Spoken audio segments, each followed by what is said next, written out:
আসসালামু আলাইকুম ওয়া রাহমাতুল্লাহি ওয়া বারাকাতুহু। আমার প্রশ্নটা বহু বিবাহ নিয়ে। কোরআনে খুব স্পষ্টভাবে বলা আছে যে বহু বিবাহ স্বীকৃত, যদিও এর নিয়ম খুব কঠিন, যদিও এর বিচার খুব কঠিন। তাই যে পুরুষ একাধিক বিয়ে করছেন তিনি আসলে নিজেকেই পরীক্ষায় ফেলছেন। আর অন্যদিকে আপনি যে পরিসংখ্যান দিয়েছেন তাতে মনে হয় বহুবিবাহই একমাত্র সমাধান।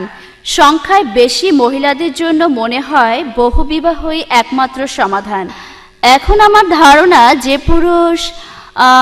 যে পুরুষ একাধিক বিয়ে করছেন তিনি আসলে নিজেকেই পরীক্ষায় ফেলছেন। আপনি কি বলেন? বোন, আপনি বেশ সুন্দর প্রশ্ন করেছেন। আপনি বলেছেন যে কোরআনের নিয়ম অনুযায়ী একজন পুরুষ একাধিক বিয়ে করতে পারেন, মহিলারা বহুবিবাহ করতে পারেন না, তবে পুরুষেরা পারেন। মহিলাদের বহুবিবাহ ইসলামে নিষিদ্ধ, মহিলারা এটা পারবেন না, তবে পুরুষরা পারবেন।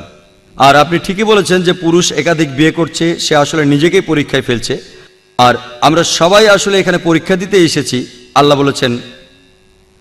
আর আপনি ভাবতে পারেন যে আমরা তো কম পরীক্ষা দিয়েও পাশ করতে পারি, মানুষ আসলে বোকা, তাই বেশি পরীক্ষা দিতে চায়। আর আপনি ঠিকই বলেছেন যে একাধিক বিয়ে করছে, সে নিজেকে পরীক্ষায় ফেলছে, আমি একমত। যদি পরীক্ষায় ফেল করেন তাহলে আপনার সমস্যা হবে, কিন্তু যদি পাশ করেন তাহলে আপনি পুরস্কার পাবেন। কারণ ইসলামে বহুবিবাহকে স্বীকৃতি দেওয়া হয়েছে মহিলাদের রক্ষার জন্য। আর সেজন্য আমাদের প্রিয় নবী বলেছেন যে সেই ব্যক্তি উত্তম যে স্ত্রীর কাছে ভালো। আর একাধিক স্ত্রী থাকলে ন্যায় বিচার করতে হবে, যেটা বেশ কঠিন। আপনাদের পরিসংখ্যানটা দিয়েছি, পৃথিবীতে মহিলার সংখ্যা বেশি, তবে আমি অনুপাতটা বলিনি। অনুপাতটা হলো যে পৃথিবীতে প্রতি 1000 পুরুষের জন্য রয়েছে 1005 জন করে মহিলা। তার অর্থ অর্ধেক %। প্রতি 1000 পুরুষের 5 জন একাধিক বিয়ে করতে পারবেন, এক কথায় অর্ধেক %। আর তাই আল্লাহ ব্যবধানটা খুব বেশি করেননি, অনুপাতটা 1:4 না, মহিলাদের সংখ্যা 4 গুণ বেশি না, মাত্র অর্ধেক %। আর এটা বহুবিবাহ অনুমোদনের একটা কারণ। অন্য আরও অনেক কারণ আছে। মানুষ আসলে প্রাকৃতিকভাবেই বহুগামী, কিন্তু অনেকের শারীরিক চাহিদা বেশি থাকে, যেটা পুরুষের মধ্যে বেশি থাকে মহিলাদের চেয়ে। এখন সে বাজারে গিয়ে পছন্দ করে রক্ষিতা কিনতে পারে, অথবা সে যেটা করতে পারে তা হলো একাধিক বিয়ে। এভাবে সে দুজনেরই উপকার করছে, নিজের উপকার করছে, আর যে মহিলা নিরাপত্তা দরকার তার উপকার করছে। ইসলাম আলহামদুলিল্লাহ সবার উপর সুবিচার করছে। সবাইকে বলা হচ্ছে না যে আপনি একটার বেশি বিয়ে করেন, তবে যদি বিয়ে করেন, যদি ন্যায় বিচার করতে পারেন, তাহলে ইনশাল্লাহ আপনি পুরস্কার পাবেন। একাধিক বিয়ে করে ন্যায় বিচার করতে পারলে সব পাবেন, তবে ন্যায় বিচার করাটা কঠিন। তাই যারা একাধিক বিয়ে করেন এবং ন্যায় বিচার করতে পারেন, আলহামদুলিল্লাহ তারা বিয়ে করতেই পারেন, আর আল্লাহ তাদের উপর খুশি হবেন। কিন্তু যদি না পারেন, এটা কোনো ফরজ না যে করতেই হবে, মুস্তাহাবও না।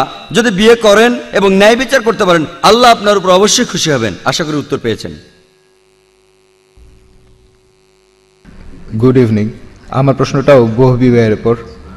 ইসলামে জাকাতের মতো একটা সুন্দর ব্যবস্থা আছে, পৃথিবীতে মহিলাদের সংখ্যা বেশি। এখন এই সমস্যার সমাধানের জন্য জাকাতের মতো কোনো ব্যবস্থার প্রচলন করা যায় কি? Thank you.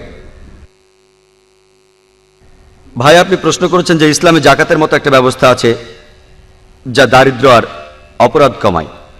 বহুবিবাহের ক্ষেত্রে এমন ব্যবস্থা নেই কেন? আসলে ব্যবস্থা আছে। জাকাতের ক্ষেত্রে আপনি কি করেন? আপনার সম্পত্তি শেয়ার করেন, ঠিক কিনা? বহুবিবাহের ক্ষেত্রে কি করেন? স্ত্রীরা স্বামীকে শেয়ার করেন। আলহামদুলিল্লাহ, জাকাত আর বহুবিবাহের মধ্যে একটা মিল আছে। এইভাবে আগে কখনো ভেবে দেখিনি, আপনার প্রশ্নই আমাকে দেখালো। আমি প্রশ্ন উত্তর সেশনটা বেশ পছন্দ করি। আমার কাছে যত বেশি প্রশ্ন আসে আমার উত্তর তত উন্নত হয়, আলহামদুলিল্লাহ। আর বেশ সময় আল্লাহ আমার পাশেই থাকেন, তিনি আমাকে সাহায্য করেন, আলহামদুলিল্লাহ। মানুষ আমাকে যত প্রশ্ন করে আমার মাথা ততই খুলে যায়। এই কথাটা আমার পরের লেকচারের সাথে আমি যোগ করব যে জাকাত আর বহুবিবাহের মধ্যে বেশ মিল আছে, আলহামদুলিল্লাহ। জাকাতের ক্ষেত্রে সমাধান অতিরিক্ত সম্পদ শেয়ার করতে হবে, আর এখানে একজন মহিলা স্বামীকে শেয়ার করলে সেটা সমস্যা। এতে করে মহিলাদের অধিকারও রক্ষা করা হচ্ছে। আশা করি উত্তরটা পেয়েছেন।